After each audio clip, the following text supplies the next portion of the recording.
Por tradición, el ejército romano estaba formado por hombres que tenían propiedades, sobre todo granjeros, porque se esperaba que fueran los que pelearan con más empeño en la defensa de la república.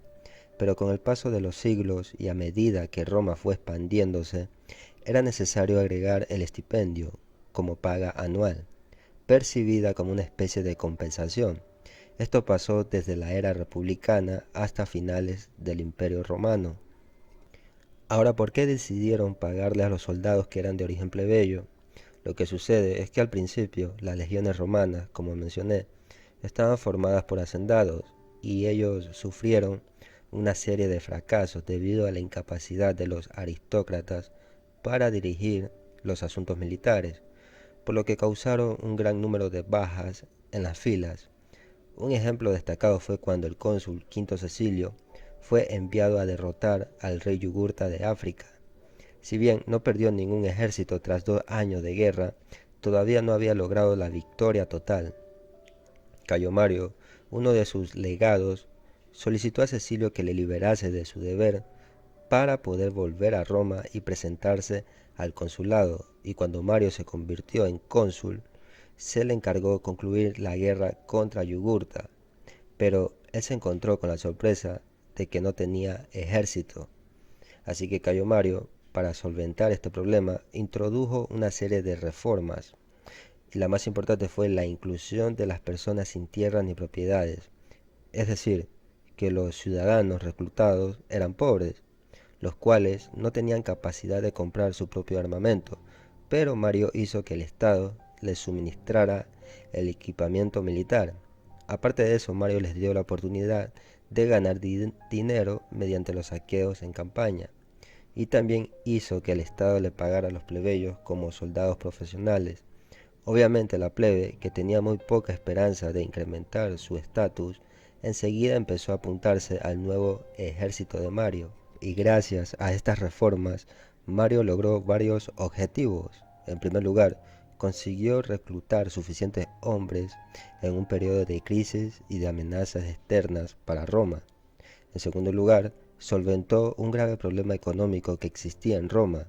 El tercero y el más importante fue que el Senado aplicó esta estrategia para acrecentar su popularidad. De esta manera, un príncipe o una república actúa con liberalidad porque la necesidad le obliga a hacerlo.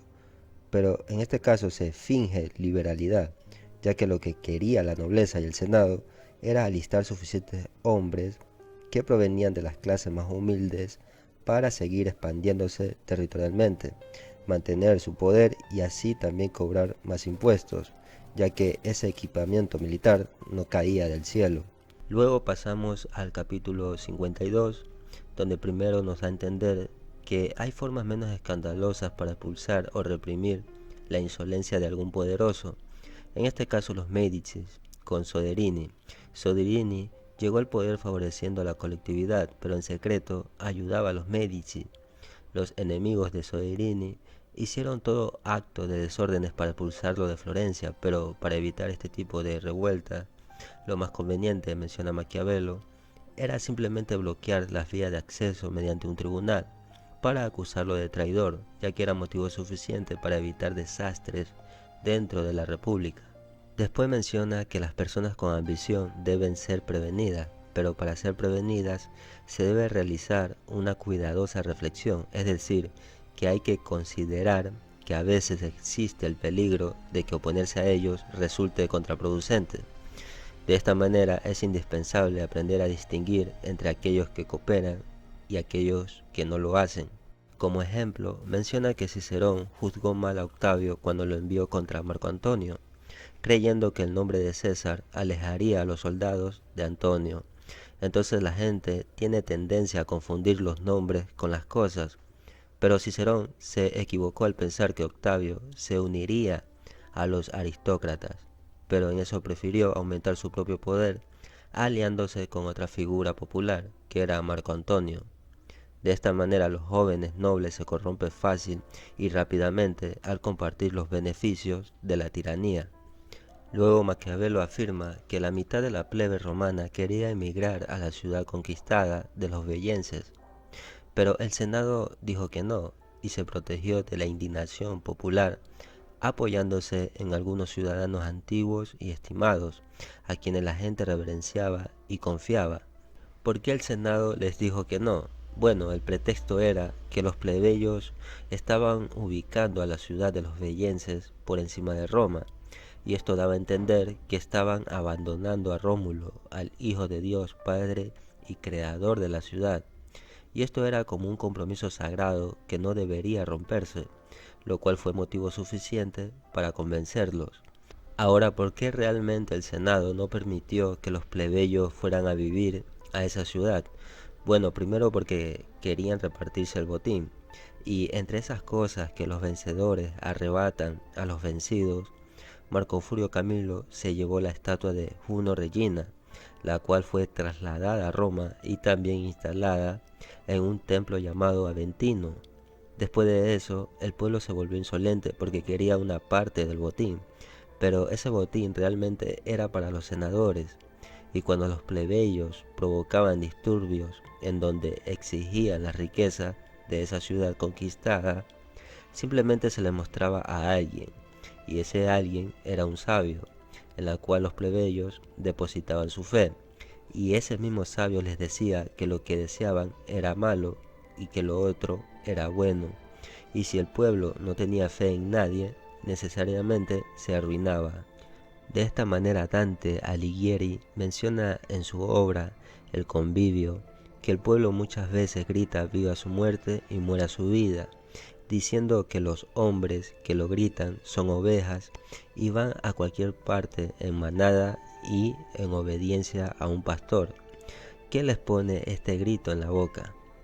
Maquiavelo da a entender que el monarca de Dante es ese pastor, que da esa falsa apariencia del bien, donde la gente pone su fe en ese pastor que los manipula para que la república no sufra daños.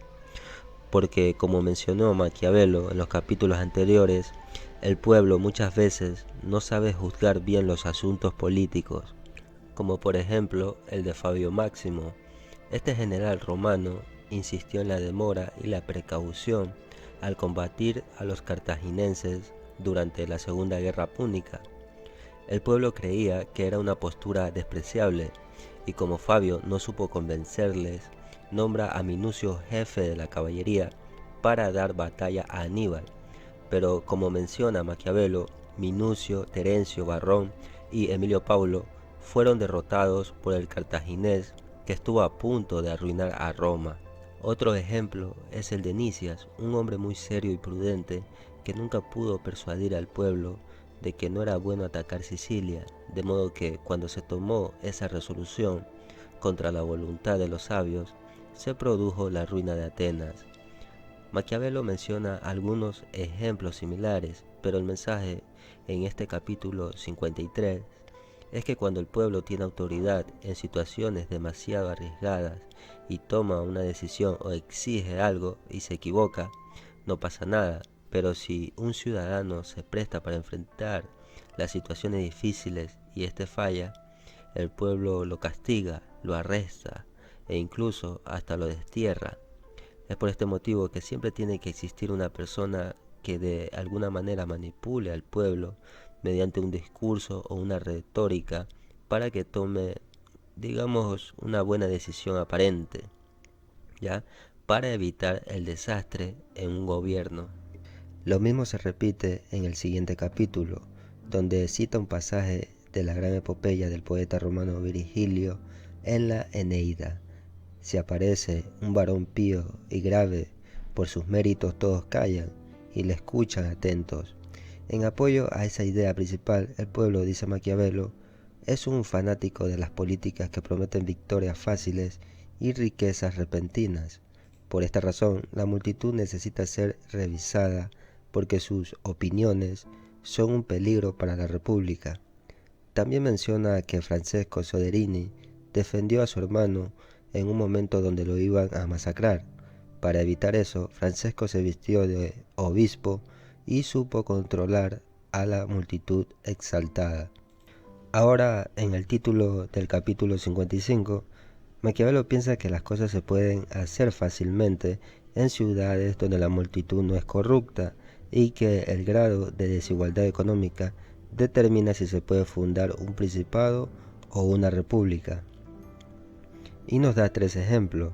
El primero trata sobre la decisión del Senado de pedir a la plebe que devuelva una 10ª parte del botín que tomaron de los bellenses para redimir el voto de Camilo a Apolo. El segundo ejemplo negativo de las provincias corruptas del tiempo de Maquiavelo explica que había menos desórdenes en Francia y España que en Italia, no porque la gente sea mejor, sino porque estas naciones tenían un rey que mantenía la unidad.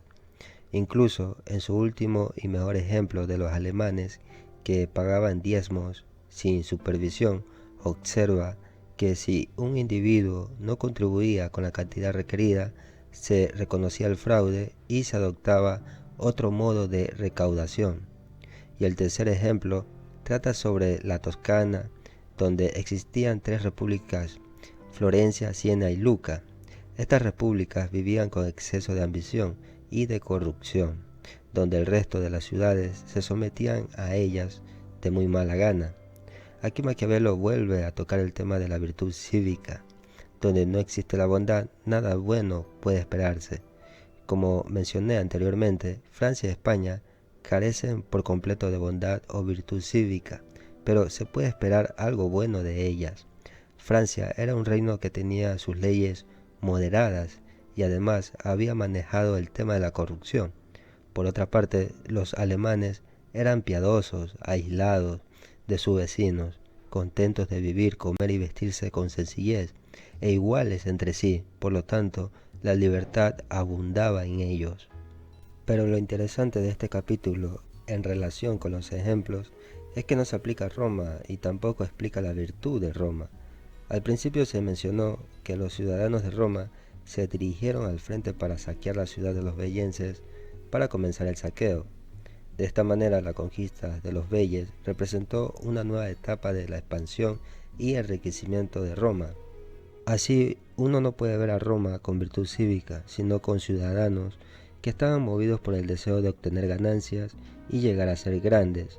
Podemos notar que los romanos no se destacaron mucho por su igualdad, ya que desde un principio se dividieron en clases de ricos y pobres, y dado que los intentos de igualar la propiedad en forma de legislación agraria siempre se encontraban con conflictos. Ya se mencionó esto antes, pero lo que quiero decir es que los antiguos romanos no eran tan buenos como eran los alemanes modernos. De hecho, Roma ni siquiera es un ejemplo del republicanismo alabado en el capítulo 55, a menos que la palabra bondad en esta obra sea sinónimo de ambición, porque la ambición llevó a Roma hacia la grandeza, y la libertad no es mejor que la grandeza.